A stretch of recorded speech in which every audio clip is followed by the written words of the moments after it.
तर petrol diesel बचतीचं पंतप्रधान मोदींनी आवाहन केल्यानंतर काँग्रेसचे नेते नाना पटोलेंनी पंतप्रधान मोदींना पत्र लिहिलंय। शासकीय दौऱ्यांमध्ये काटकसर करण्याची विनंती नाना पटोलेंनी मोदींना पत्राद्वारे केलेली आहे। तर ग्राफिक्सच्या माध्यमातून नाना पटोलेंनी काय विनंती केली आहे ते आपण पाहूयात। पंतप्रधान मोदींच्या आवाहनानंतर नाना पटोलेंनी पंतप्रधान मोदींना पत्र लिहिलंय। शासकीय दौऱ्यांमध्ये शक्य तिथे काटकसर करा, हा देखील इंधन बचतीसाठी महत्त्वाचा संदेश ठरू शकतो असं नाना पटोलेंनी आपल्या पत्रात म्हटलंय। सामान्य नागरिकांवर काटकसरीचं आवाहन करताना लोकप्रतिनिधींनी आणि सत्ताधाऱ्यांनीही तत्वाचं पालन करणं आवश्यक आहे अशी जनतेची अपेक्षा आहे असं नाना पटोलेंनी म्हटलं। त्यामुळे उपक्रमाची सुरुवात आपण स्वतःपासून आणि आपल्या पक्षापासून करावी ही विनंती असं देखील पंतप्रधान नरेंद्र मोदींनी म्हटलेलं आहे।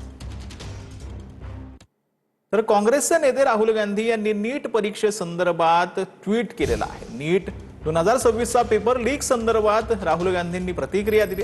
मोदीजी, जेव्हा तुम्ही तुमच्या प्रत्येक अपयशाचा बिल जनतेवर टाकता तेव्हा गरीब मुलांचं भविष्यही त्यात सामील होतं अशी टीका राहुल गांधींनी केली। राहुल गांधी यांनी आपल्या ट्विटमध्ये काय म्हटले ते आपण पाहूयात।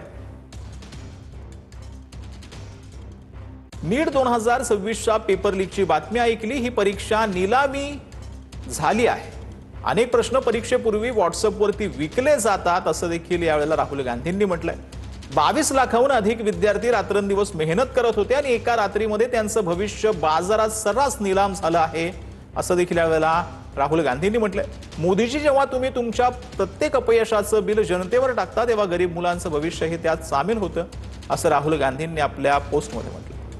22 लाख विद्यार्थ्यांचा विश्वासघात झाला। मोदी सरकारपेक्षा युवकांच्या स्वप्नांसाठी दुसरा धोका कोणताच नाही असं देखील यावेळेला राहुल गांधींनी म्हटलं। मी भारतातील युवकांसोबत, मला माहिती आहे हे काळे दिवस, ही व्यवस्था अशीच राहणार नाही, आम्ही एकत्र मिळून ती बदलू असं राहुल गांधी यांनी आपल्या एक्सच्या पोस्टमध्ये म्हटलेलं आहे।